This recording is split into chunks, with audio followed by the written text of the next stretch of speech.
Hello, and welcome to the first of 4 new walkthrough videos I'm going to do for you. Why am I doing 4? Well, that's a very good question. Basically, I am re-releasing, if you can cast your minds back to 2013, I'm re-releasing the limited edition Humankind sound sets that I did to raise money for Oxfam. At that point, I released sound sets for Absinthe, Massive, Omnisphere and Trillion, and together we raised over £3,000 for Oxfam, which was absolutely fantastic.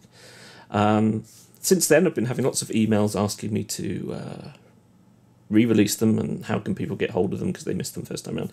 So I'm re-releasing them, but I thought that's not going to be entirely fair on those people who bought them all first time round, because this time round they got nothing.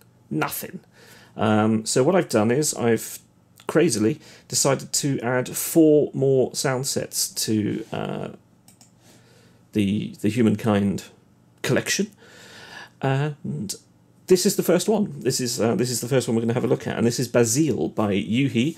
Now this is quite a new synth. I actually haven't spent a huge amount of time playing with it, so that might well be reflected in the sounds that we're about to hear. Yeah, it's, as you can see on the screen in front of you, it's a modular style synth, something I've always aimed to steer very clear of because I can't help feel it's a financial black hole getting into modular synthesis. But here's a nice introductory software version of it from the guys at Yuhi, who make brilliant synthesizers, as we all know. So it's good fun. I've enjoyed playing with it so far. I mean, it's very complex. There's whole sections of it, like the sequencer, which I've not even had a chance to look at or work out exactly how it works.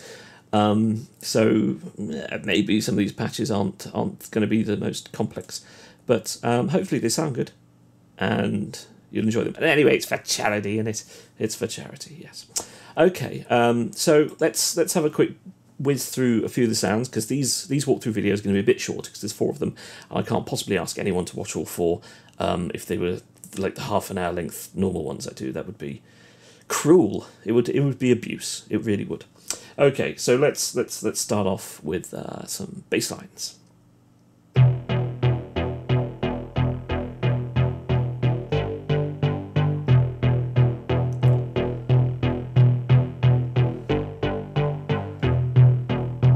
So Bazille seems to have spun me into the direction of some slightly 80s sounds. I don't know if you are aware of the genre of synthwave, but there's a few sounds in there that are spot on for that. But there's also some modern stuff, like...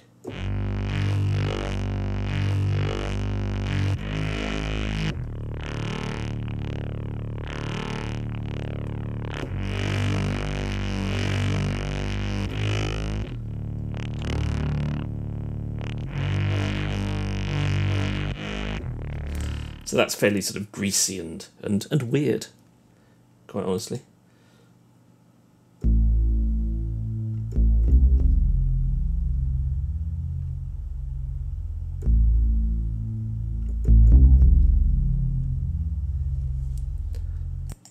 There's a really nice bass end to Bazille, I find. It really is very good at doing bass sounds, which is why there's quite a few in this sound set.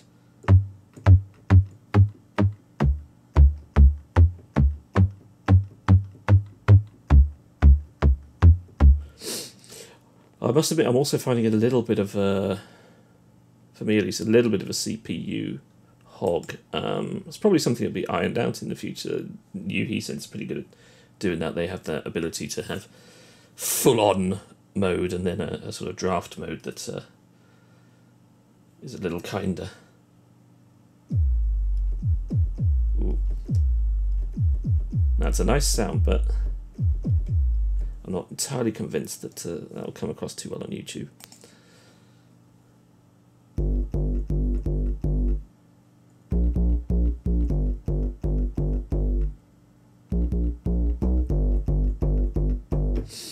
So there's another thing that Bazille's very good at doing clean sounds that have a bit of edge to them. So So not so much of the ripping distortion.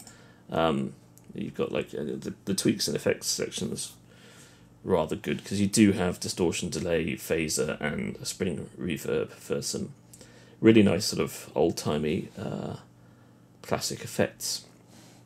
And this thing over here, this stack voice tuning, man, you can do some crazy things with that, but it really does burn the CPU to bits. But it sounds fabulous.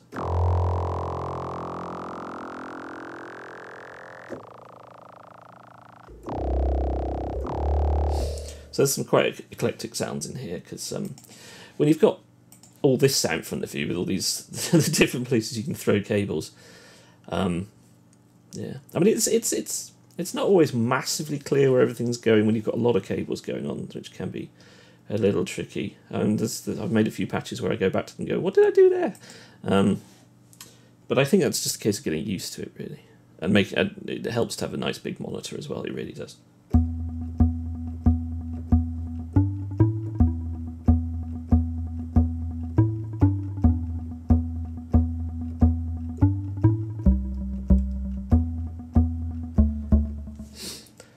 And a couple of drummy type things.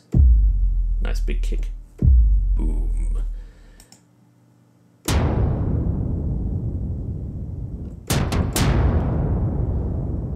don't know why that sound kind of reminds me of things like Escape from New York. John Carpenter vibes, and who doesn't like that? Okay, we've got a couple of keys.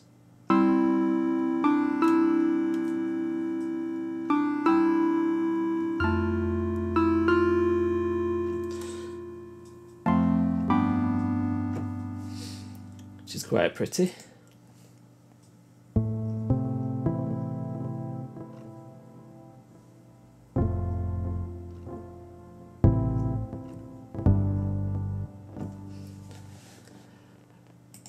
And some leads. It's really nice for leads, actually. Nice, clean, dynamic leads.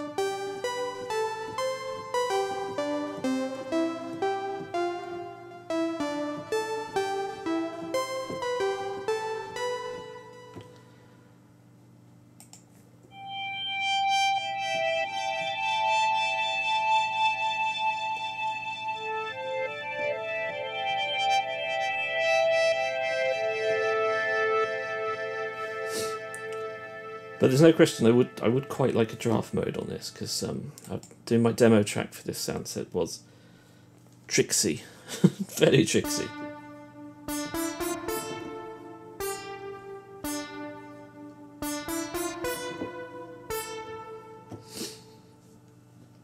Okay, we've got some pads. Nice touch of harmonics. I mean, you know, having 4 oscillators and 4 envelopes really does mean you can do some nice stuff.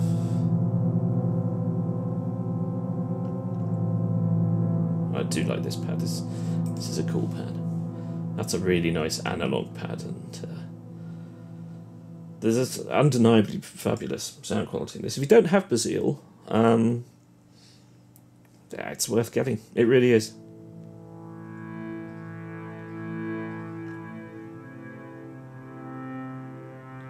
Because it is different from...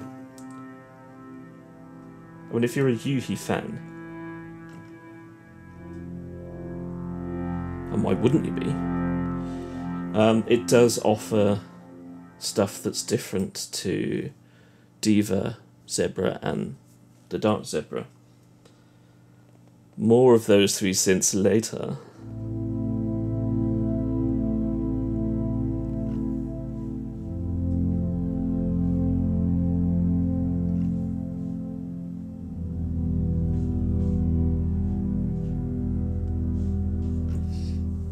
Such a beautiful sound quality.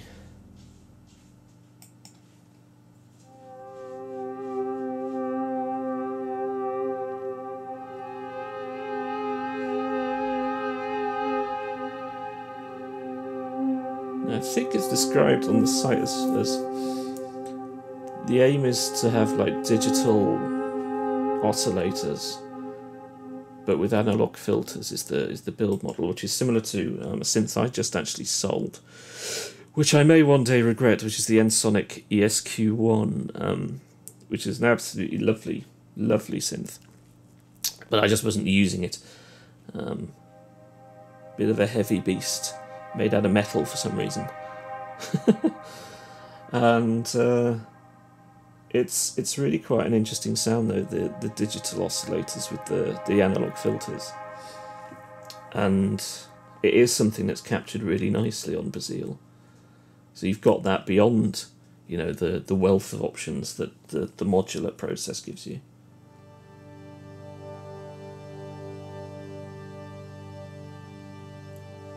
I mean, I think what I really like about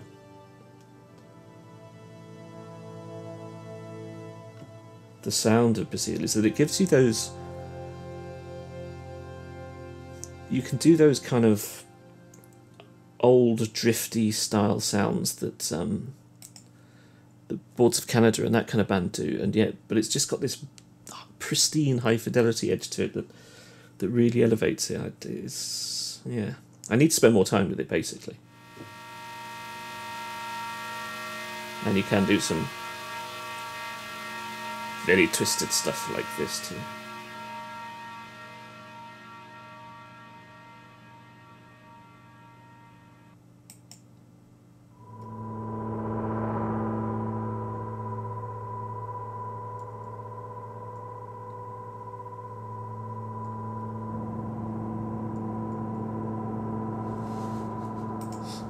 Lots of cables on this one. Doing all sorts of stuff. I mean, sometimes it is just fun to just whack a cable in somewhere and see what happens. It's got that's a sort of a tweaker's dream, really. Sometimes it'll come up with a horrible, drivelly sound that you'd never use in anything, but occasionally you just come up with something amazing.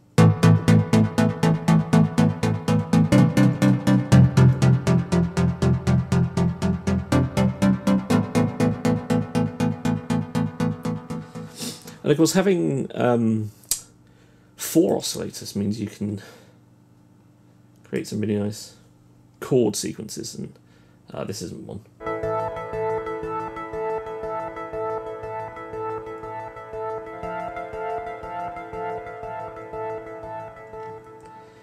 But I think this is, yeah. So we've gone all Chicago with this one.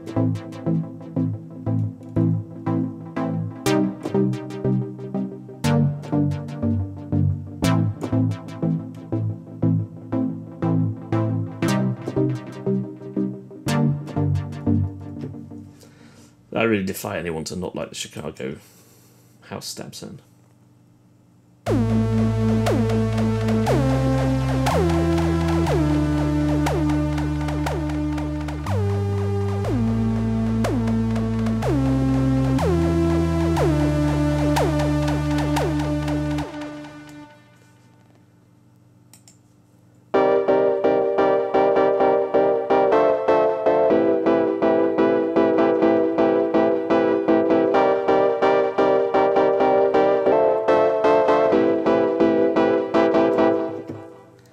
And you'll never take the raver out of me. Oh yeah.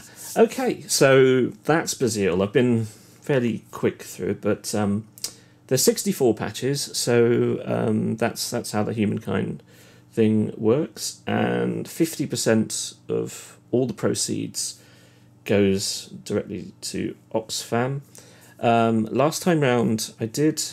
Yeah, you were able to pay more than the recommended retail price, and anything over and above that amount goes to the charity as well. I haven't double checked. I've moved over to a new e-commerce provider. I'm not 100% sure whether they can do that like my old one did. Be able to put in your own price but have a minimum set. But if they do, I'll do it again. And like I say, everything above and beyond the normal retail price, if you wish to put more money into it, does go directly to Oxfam. Yes. And I cover all the costs and all that sort of nonsense, so that comes out of my half of it. I don't take any money out of the charity side of it. So yeah, hopefully you've enjoyed the Bazille sounds there, and thank you very much for watching, listening, and please do help me raise more money for Oxfam this year, because we'll have to do well to raise as much as last time. We really will. Okay, thank you very much again. Cheers, bye.